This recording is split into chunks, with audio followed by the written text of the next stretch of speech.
professora do Departamento de Neurobiologia, né, do Instituto de Biologia da Universidade Federal Fluminense, né.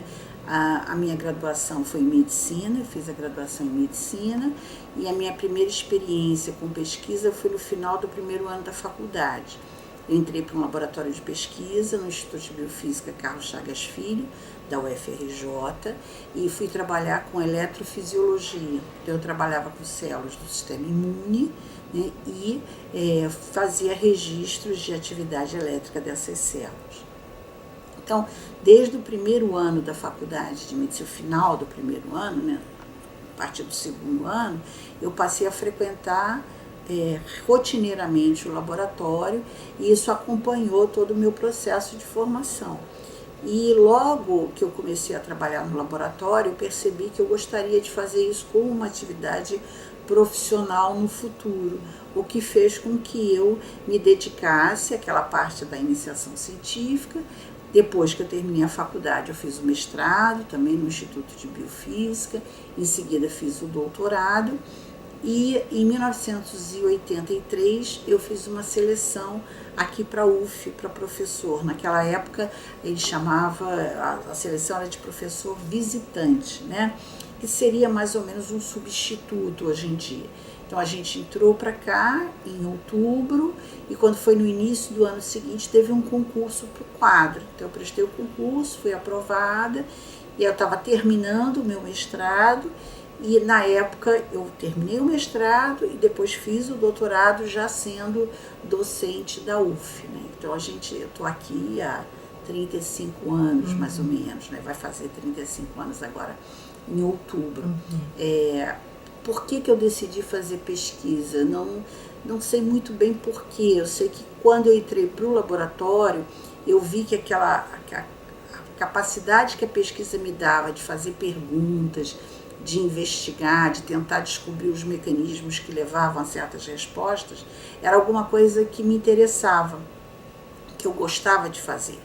E não que a medicina não me interessasse, também me interessava, mas essa parte de laboratório e também a possibilidade de ser professora, de dar aula, também me agradou bastante. Então eu achei que eu poderia me desenvolver melhor profissionalmente nessa área de pesquisa do que na área profissional, como médica ao final do curso. Clínica mesmo. Mas você nunca chegou a atender? Não, nunca atendi. Eu fiz o curso normal, fiz todas as atividades que eram exigidas, né, para você poder fazer o curso, mas o internato eu já fiz no Instituto de Biofísica, porque naquela época eles permitiam que os alunos de medicina que tinham interesse na área de pesquisa pudessem fazer um internato na área de pesquisa. Então foi isso que eu fiz.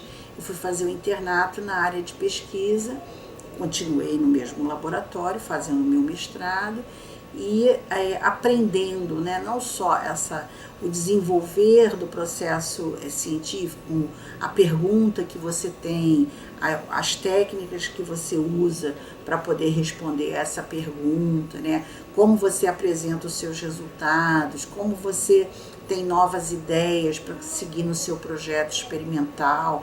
A ideia de que o projeto experimental ele não acaba, porque cada resposta que você tem, cada resultado que você tem novas perguntas em cima daquilo. Então, o projeto de pesquisa, ele não tem fim, né? Ele tem sempre um desdobramento, e ele pode ter vários desdobramentos, depende da área que você estiver trabalhando. Então, assim, o trabalho de pesquisa é um trabalho que exige, primeiro, uma boa vontade da pessoa, no sentido de que ela tem que gostar de estudar. Não dá para você trabalhar em pesquisa se você não gostar de estudar. Segundo, você tem que se manter sempre atualizado, né? Então você tem que ler bastante, tem que se dedicar bastante a essa parte. E uma parte de trabalho de bancada mesmo, né? De realizar aquela experiência, de fazer a técnica, de repetir quando não dá certo, né? É um trabalho como qualquer outro, sendo que, como a gente trabalha com material biológico, as variáveis são múltiplas. Então, você tem sempre que resolver um problema aqui, um problema ali. Você depende do animal experimental, você depende das condições do laboratório, você depende dos insumos que você recebe. Então, muita coisa permeia esse tipo de trabalho.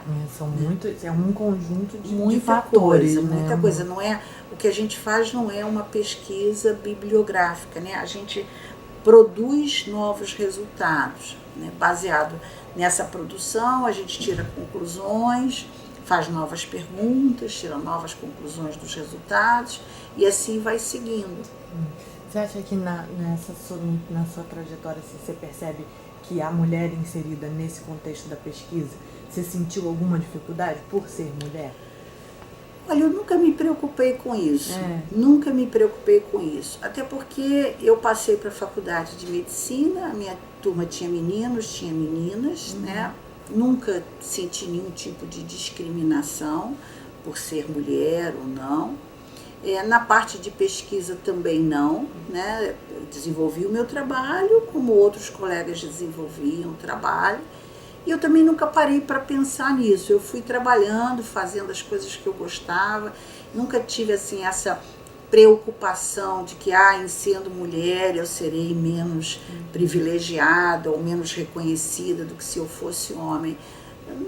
Eu acho que existe sim, né? Existe um certo preconceito, mas a maneira de vencer esse preconceito é você permitir o acesso, né? Se você permitir às pessoas o acesso à instrução, você vai diluindo esses problemas, porque aí vai ser por competência que as pessoas vão conseguir o seu posto de trabalho. Como eu sou professora universitária e não há diferença salarial entre homens e mulheres, assim, a gente não convive muito com essa realidade. Eu sei que ela existe, mas eu acho que é trabalhando que a gente vai conseguir vencer esse tipo de dificuldade. E eu acho que a única maneira de você permitir essa igualdade de condições é você dar acesso à instrução, né? Se você der o acesso à instrução, você resolve esse problema. Se você não der,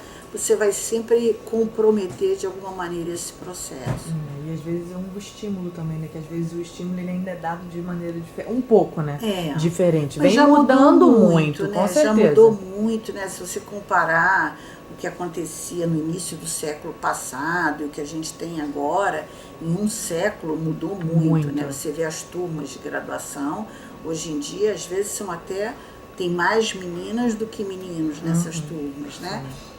Então, eu acho que dando as oportunidades, se você tiver um bom sistema de instrução com escolas públicas, escolas particulares também, mas, enfim, um sistema de qualidade, seja ele público ou privado, eu acho que o resto a gente consegue, né? Eu acho que é uma questão só de batalhar por isso, né? A oportunidade tem que existir. A oportunidade tem que existir, quer dizer, eu não fui excluída do laboratório porque eu era mulher, eu fiz uma seleção, passei na seleção e entrei para o laboratório para fazer iniciação científica. Também no mestrado a mesma coisa, fiz a seleção, no doutorado igualmente, aqui na UF também. Então, eu acho que se você permite que as pessoas se formem bem, com qualidade, porque o diploma, ele é um passaporte, mas ele não resolve nada se você não tiver um conteúdo que justifique aquele diploma. Então, eu acho que é pela qualidade. Quanto melhor o ensino público for, melhor será o particular também, porque ele vai ter que se balizar no ensino público, né? Eu acho que é por aí. Eu acho que a gente deve estar alerta para isso, mas a gente não deve fazer disso uma bandeira. Nossa bandeira é distribuir dar mais condições de igualdade, né? Igualdade do acesso à informação, porque homens e mulheres serão sempre diferentes, mas eles têm que ter as mesmas condições de, querendo, poder pleitear um determinado posto de trabalho, um posto representativo, seja lá o que for, né? Com certeza, né? Você tendo a oportunidade igual, não tem porquê. Não tem porquê. Você não precisa favorecer ninguém. Exatamente. Você deixa as pessoas com as suas atribuições. Com certeza. Agora, o ser humano, de vez em quando, tem seus privilegia uns e outros, mas aí você vai contornando, né? Contorna. São campos, né, que às vezes até fogem de ser homem, de ser mulher. São campos complicados, às vezes, sim, de lidar essa sim, questão do sim. privilégio. Tem o problema mesmo. econômico também, né? Que eu